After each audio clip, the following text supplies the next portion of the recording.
Ouija boards have captivated people for decades because the game can supposedly connect you to the afterlife. Although many people have experienced nothing but their friends moving the planchette around themselves, others say that playing with a Ouija board is like playing with a really unwieldy fire. You never know when shit is going to get out of hand. I have had some experiences of my own when I was younger. Below are 8 spooky stories that may keep you away from the mysterious oracle forever. I Can See You Through the Window. I was about 12 or 13 years old when I stayed over at a friend's house and played around with the Ouija board with him and his sister. We'd get all kinds of gibberish and words spelled out, and just scare each other for fun without really taking it seriously. Then we got the message, "I can see you through the window," and then, "I can see you through his eyes," or something like that. There was only one small window in the basement room we were in, and through that window you could only see the backyard and the woods beyond the driveway. We asked it more questions and it said, "I'm under the car," and so we somehow mustered up the courage to go out with a flashlight and look under the car, where we saw a huge black stray cat that was hissing. We ran into the house and freaked out, and at that exact moment the power went out, and all the lights in the house went out. We almost wet our trousers. A few minutes later the power came back on, and we sat up scared until dawn that night, and never played with the board again. 2. A mysterious death. My 2 best friends, M and L for this story, and I played the Ouija board at M's house. It was going fine, until M asked the spirit how it had died, and it said, "Murder." She asked how it had been murdered, and it said, "Not I."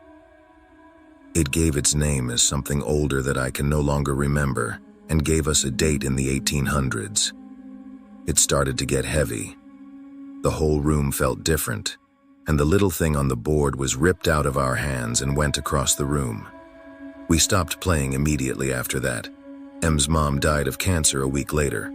Very suddenly, nobody knew. Probably a coincidence, but L's mom was hospitalized for a serious drinking problem not long after that, and then mine had an emergency hysterectomy the same week.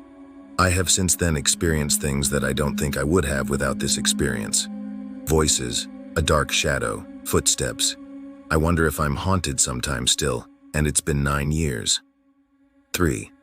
Our good friend Roger. I was over at a friend's house back in the early 90s. I believe I was in 9th grade at the time. There were 4 of us, myself and 3 other girls. They kept asking me if I wanted to play with the Ouija board because they've been talking to some dude on it named Roger. I was totally skeptical at first. I wasn't buying it. Totally thought they were moving the planchette, until I asked the board a question that only I knew. We had just got our grades from school back that day, and I asked it what I got in science. I remember this clearly, and I know my friends did not know the answer. The board spelled out my grade. Of course, that piqued my interest, so I started asking it more questions. I can't really recall the details of that night other than the board kept calling one of my friends a bitch. It hated her. It liked me. His name was Roger, and he was stabbed to death. At one point, I was the only one controlling the board and asking questions. It worked. The freakiest thing that's ever happened to me. I'm not super spiritual, have never seen anything else paranormal related, and feel that I'm a very rational person.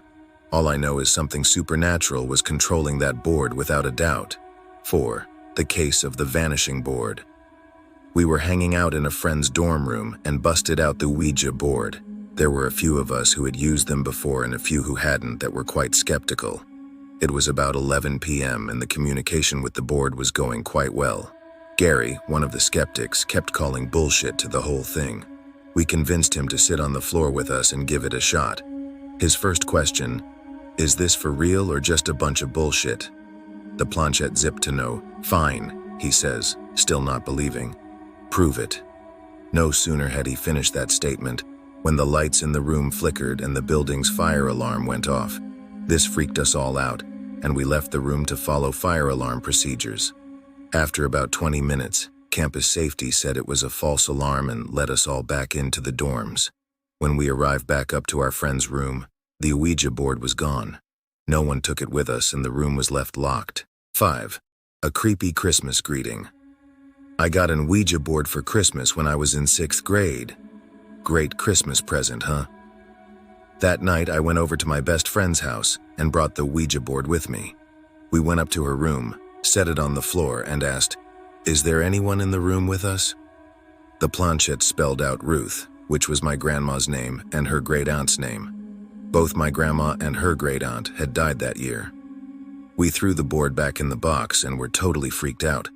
I brought it home and put it in my closet, but every time I looked at the box, it gave me this horrible, creepy feeling, so I ended up throwing it in the dumpster a couple years later. Reddit user beatleape6. The spirit in the corner of the room. Once, right after my ex had lost his friend in an airplane accident, we took the Ouija board out to use it. She was very present.